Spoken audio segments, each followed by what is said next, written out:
안녕하세요. 저는 책 어떤 삶들을 읽고 있는 사람입니다. 지난 한 주 어떻게 지내셨나요? 저는 늘 그렇듯이 잘 지낸 것 같습니다.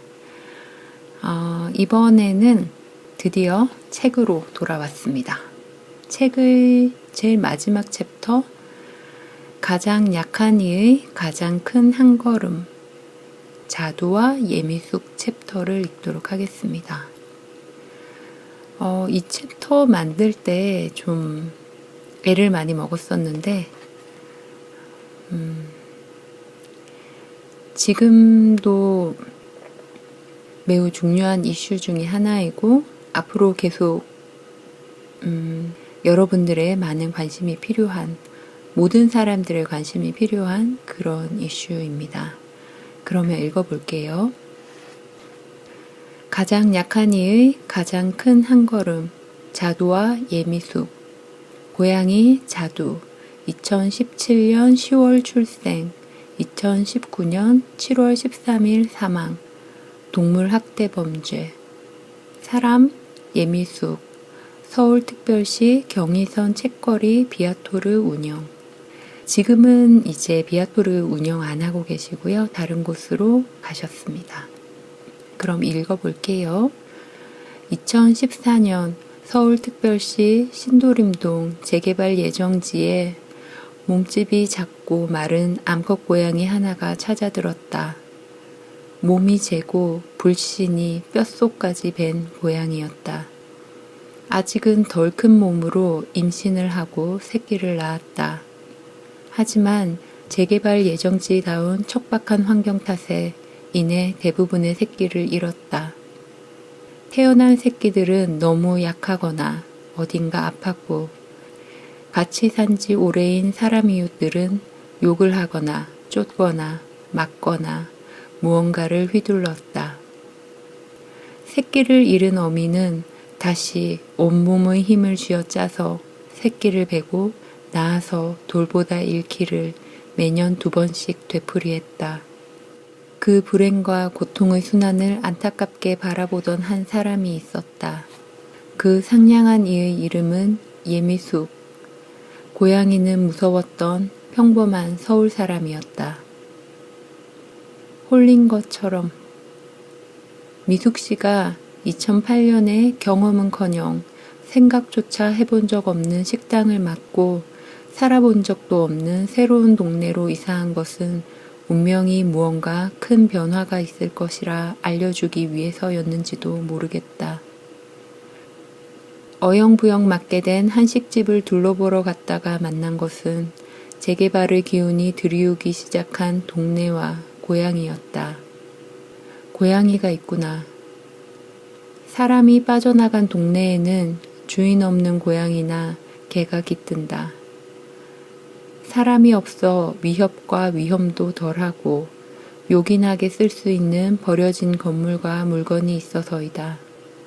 그리고 원래부터 거기 살고 있었거나 누군가 이제부터 여기서 살라고 두고 간 까닭에서이다. 당시만 해도 그런 사정을 미숙 씨는 알지 못했다. 시간이 지나고 경험이 쌓일수록 시야는 넓어지고 분명해진다. 새로운 지역에서 새로운 일을 하느라 곤두섰던 신경이 누그러들 때쯤 이웃집에 놓인 빈 그릇이 보였다. 깨끗하지는 않았다. 사람을 위한 것도 아니었다. 그렇다고 개를 키우는 집도 아니었다. 누구를 위한 걸까? 주인은 잠시 후 모습을 보인 고양이였다. 그 집 고양이는 아닌, 그러나 그 밥의 주인인 고양이. 그곳으로 이사한 후 미숙 씨는 그 고양이의 밥을 챙기기 시작했다. 고양이를 좋아한 적 없던 미숙 씨가 그 그릇에 밥을 채운 것은 돌연 고양이가 좋아지거나 귀여워져서가 아니라 고픈 배를 채우러 온 생명이 아무것도 먹지 못하고 돌아서는 것이 안타까워서였다. 그런 절박한 서운함을 느끼지 말았으면 하는 바람 때문이었다. 몇 번 가다 보면 길이 나는 법. 평소에도 창거리를 사러 들러왔던 마트에서 문득 고양이 사료가 보였다. 오랫동안 전용 사료로 개를 키웠던 미숙 씨였지만 고양이 사료나 캔이 있을 거라고는 생각조차 하지 못했다. 사람 밥보다야 고양이 전용 사료가 고양이에게 낫겠지. 마트에서 사온 사료는 사람 먹는 밥과 국물로 채웠던 그릇에 담겨 이름 모를 길 위의 고양이에게 대접되었다. 누군가를 위해 밥을 준비한다는 것은 그 존재를 그만큼 아끼고 생각한다는 의미이다. 마트에서 어떤 등급의 어떤 품질인지도 모르는 사료봉지를 하나 집어들었을 때 이미 미숙 씨는 그 동네의 고양이 엄마가 되었다. 이웃집에 오던 고양이만 챙기던 것이 어느새 조금씩 범위를 넓혀갔고 밥과 물만 챙기던 것이 약도 챙기고 병원에도 데려가는 것으로 변했다. 그러는 사이 많은 고양이를 만났고 때로는 고양이별로 때로는 새로운 가정으로 떠나보냈지만 그래도 곁에 남는 고양이가 있었다. 살구와 자두. 2018년 1월 미숙 씨는 집에서 나와 가게로 걸어가던 중 한 고양이 가족을 만났다. 어미 고양이는 낯설지 않았다. 이미 4년째 미숙 씨 밥을 먹고 있음에도 비상하게 눈치가 빨라서 곁을 내주기는커녕 티에 날 포획틀에도 잡히질 않아 속을 끓게 하는 녀석이었으며 그 전해 가을에 또 임신을 해 미숙 씨 신경을 따로 받고 있는 녀석이었다. 다행이라면 다행이게도 새끼들과 어미 모두 무사히 가족을 이뤘지만 봄까지 모두가 무사할지는 또 다른 이야기였다. 저 어린 것과 어미가 겨울을 버텨낼 수 있을지는 오로지 하늘에 달린 채로 상가 건물을 지날 때면 비슷한 자리에 있는 그 가족의 밥을 챙겨주었다. 고양이에게 주는 밥이기도 했고 부디 하늘이 이들에게 상냥해 주기를 바라며 놓는 재물 같은 것이기도 했다. 떠난 사람이 남은 사람보다 많아 인적마저 드물어진 동네 상가의 사람들은 팍팍해지기 쉽다. 공유지의 으슥한 곳에 깔끔하게 관리하며 놓은 밥그릇도 엎어져 있거나 사라져 있기 일쑤였고 몸을 굽히고 움츠린 채 숨을 참아가며 들어가야 하는 좁은 길의 입구를 판자로 덧대어 막아두는 사람도 있었다. 그래도 챙겨 먹이지 않으면 배를 고를 것만 같아서 상처를 두려워하지 않고 팔을 뻗고 뜯어내며 기어 들어가서 밥을 주었다. 그럴 때면 겪게 되는 성난 목소리와 달아오른 얼굴, 삿대질과 거친 언어들은 미숙 씨에게 이미 익숙한 것이 되어 있었다. 상황만 맞으면 구조하리라 마음먹으며 살피길 수개월 만에 어린 고양이 5을 포획할 수 있었다. 어미는 지난 수년간 그랬듯 비상한 눈치로 달아났다. 미숙 씨는 어린 고양이 5을 들고 동물병원으로 먼저 향했다. 병원에서 일주일을 묵히며 필요한 검진과 치료, 중성화 수술까지 마친 후에야 가게로 이들을 데리고 갔다.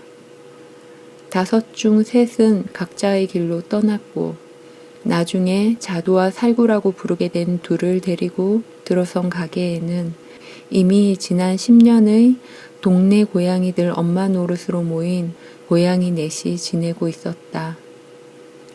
다행히 합사는 그리 어렵지 않았다.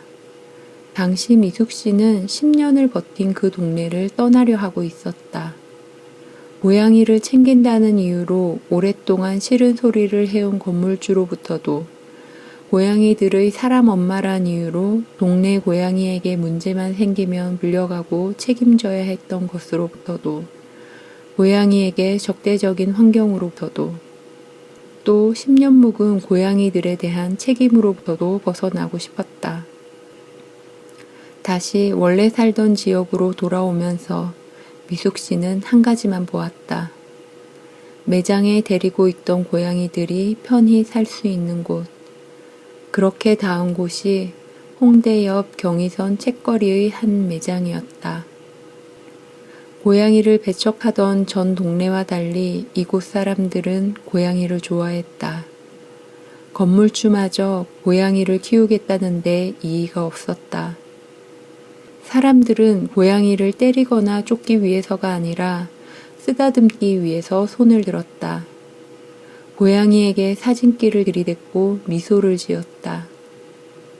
많은 것을 내려놓고 온 곳에서 미숙 씨는 마침내 평안을 찾은 것 같았다.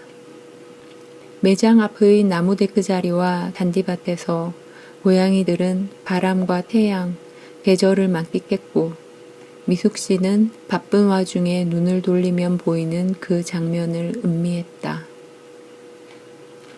오늘은 여기까지만입니다. 이 앞부분에 그 2014년과 2018년과 이게 시간이 약간 좀 점핑이 있어가지고 이야기 따라오기가 조금 힘드시지 않았을까 하는 생각이 들긴 하는데 2014년에 제일 처음에 나왔던 그 마른 암컷 고양이 하나가 바로 자두와 살구의 엄마 고양이입니다. 그리고 미숙 씨가 이제 2008년에 그 신도림으로 가서 재개발 지역에서 식당을 운영을 하셨던 거고요. 그렇게 하면서 이제 길고양이들을 알게 되고, 처음에는 고양이의 존재만 알았다가 밥그릇을 발견하고 누구를 위한 걸까 고민했다가, 그러다가 결국은 그 밥그릇에 사람밥을 채우게 되고, 그러다가 이제까지 한 번도 본 적 없었던, 늘 가던 마트였는데 단 한 번도 본 적 없었던 고양이 사료를 발견하고 사시게 되는 것으로 그렇게 조금씩 물들어서 고양이 엄마가 되어버렸던 그런 이야기였어요.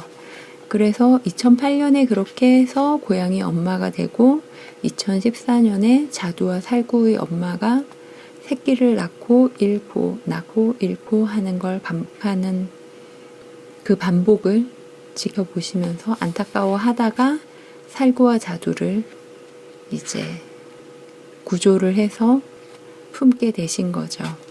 살구와 자두의 엄마 같은 경우에는 사람에 대한 불신이 뼛속까지 밴 고양이였기 때문에 결국은 구조가 되지는 않았고요. 포획도 되지 않았고 TNR도 되진 않았어요. 대신에 그 친구 같은 경우에는 재개발이 끝난 인근 신축 아파트 단지에 스며들어서 그 단지 안에 캣맘이 고양이를 발견해서 소식을 전해주는 그런 식으로 생사를 확인할 수 있었다고 하고요. 신도림에서 이제 미숙 씨가 홍대로 옮기셨는데 옮기시게 되면 캣맘들이 많은 분들이 그러신데요. 옮기게 되면 기존에 돌보던 고양이들을 그 중에서 이제 손이 탄 친구들, 사람과 친화력이 있고 유대가 형성된 친구들은 이제 포획을 해서 데려가시는 분들도 있고요. 아니면 기존에 있던 밥자리에 아는 분한테 사료를 제공하거나 하면서 밥자리에 있는 고양이들에게 밥을 챙겨달라고 부탁을 하시는 경우도 있습니다. 미숙 씨 같은 경우에는 식당을 정리를 하시고 아는 분께 식당을 넘겨드리게 됐는데요. 그러면서 그 지인분께 이제 고양이 돌봄을 부탁을 하시는 것으로 마무리를 했다고 이야기를 들었습니다. 이제 막 미숙 씨와 함께 있던 고양이들도 안정을 막 찾아가는 그런 상황이었어요. 이제 이 책의 정체성이 모두 다 죽은 고양이들에 대한 이야기니까 결국 이 안정은 얼마 가지 않을 거라는 건 다들 예상을 하실 거라고 생각을 합니다.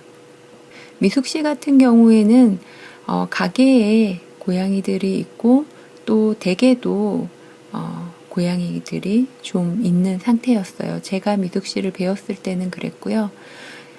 이 책이 나오고 얼마 지나지 않아서 비아토르를 정리를 하시고 잠시 쉬셨다가 이제 다른 곳에서 다시 일을 하시려고 하신다고 저도 인스타그램으로 봤습니다. 말씀드렸다시피 저는 인간관계를 그렇게 끈끈하게 오래 잘 유지하지 못하는 편이어서 업무가 끝나고 나면 안녕히 계세요 하고 슉 사라지는 편이라 그냥 이분들의 소식은 여러분들과 다 똑같이 인스타그램으로 보고 있습니다. 그리고 이분들과 컨택을 할 때도 사적으로 알아서 소개를 받아서 하지는 않고요. 전부 다 여러분과 똑같이 인터넷에서 인스타그램이나 SNS나 카페나 블로그를 통해서 이분들의 소식을 찾아보고 어떻게 하시나 살펴보고 그리고 연락을 드리는 편입니다. 정말 21세기에 딱 맞는 그런 사람이죠. 그러면 다음에는 이제 살구와 자두 그리고 미숙 씨가 홍대에서 어떻게 지냈는지 그 이야기를 좀 더 이어가도록 하겠습니다. 여기까지 들어주셔서 정말 감사하고요. 다음에 또 뵐게요. 고맙습니다. 안녕.